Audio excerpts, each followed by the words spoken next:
Assalamualaikum warahmatullahi wabarakatuh. Perkenalkan, nama saya Fariski Putra Kusmanto dari kelas A Prodi Manajemen. Pada sore kali ini saya akan membuat video tentang lembar kerja proyek warga negara saya. Sebelumnya saya memohon maaf kepada Bapak Amsari, mungkin saya agak sedikit telat untuk mengumpulkan tugas ini karena saya kemarin ada sedikit perlu pada saat tanggal 25 sampai tanggal 31 kemarin, jadi saya sedikit telat.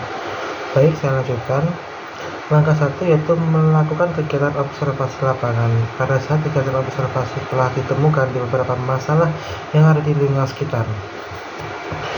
Ketergantungan pada teknologi dan media sosial menyebabkan berdampak negatif pada kesehatan mental generasi.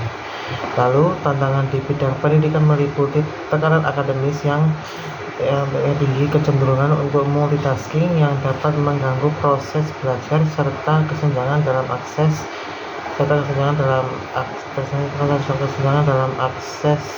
pendidikan berkualitas akibat perbedaan ekonomi dan sosial. Generasi Z memiliki kepedulian tinggi terhadap masalah lingkungan seperti perubahan iklim, keberlanjutan, dan masalah.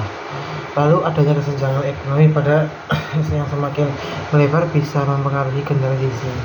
Lalu gaya hidup kurang sehat seperti pola makan yang tidak seimbang membuat kurangnya aktivitas fisik serta kurangnya kesadaran terhadap kesehatan mental dan fisik merupakan masalah yang dapat mempengaruhi kesehatan generasi Z.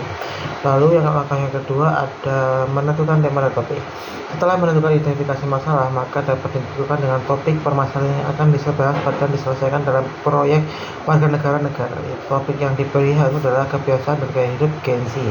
Lalu langkah yang ketiga ada menentukan relevansi tema atau topik dengan bidang studi dan mata kuliah Pancasila. Etika dan teknologi. Generasi Z hidup di era di mana teknologi itu berkembang pesat. Dalam konteks ini bisa dibahas bagaimana teknologi itu mempengaruhi nilai-nilai etika yang dijelaskan dalam Pancasila. Diskusi dapat mencakup dampak teknologi terhadap interaksi sosial, privasi, tanggung jawab, dan penggunaan teknologi, dan nilai-nilai kemanusiaan yang ditekankan oleh Pancasila. Lalu kedua adalah ketahanan budaya dan kesenjangan generasi Z. Generasi Z memiliki karakteristik budaya berbeda, terutama karena pengaruh dari teknologi dan globalisasi dalam konteks Pancasila. Bisa dibahas bagaimana mempertahankan nilai dan budaya dan mengatasi kesenjangan generasi, antara lain nilai-nilai tradisional dengan budaya modern dihadapi oleh generasi Z. Lalu yang ketiga adalah keadilan sosial dan kesejahteraan.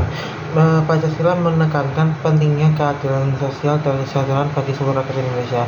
Topik ini dibahas dapat dihubungkan dengan generasi Z dan isu-isu seperti kesenjangan dalam ekonomi, akses pendidikan, akses layanan, kesehatan, dan kesempatan pekerja yang relevan dengan kondisi sosial generasi Z saat ini. Lalu langkah keempat itu menentukan produk.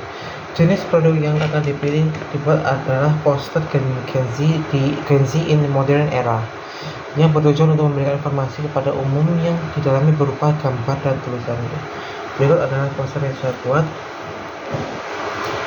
Ini ya, poster yang saya buat tentang Gen Z pada lembar kerja proyek warga negara hari ini. Baik. Lalu yang kelima adalah mencari referensi yang sesuai dengan tema atau topik masalah. Langkah 5 yaitu mencari referensi yang sesuai dengan tema topik, yaitu mencari referensi yang sesuai dengan tema atau topik masalah yang dilakukan untuk mendukung masalah saat ini. Referensi dapat ditemukan dari berbagai sumber seperti buku, artikel ilmiah, jurnal, media cetak, dan media online, antara lain. Referensi juga dapat digunakan untuk menyelesaikan masalah saat ini dengan menggunakan teknik literatuр. Langkah ke-6 metode yang terakhir, penjelasan melalui video. Pembuatan poster dilakukan secara digital melalui sebuah platform aplikasi. Dalam sebuah poster perlu adanya judul dan penjelasan mengenai poster berisi tentang apa.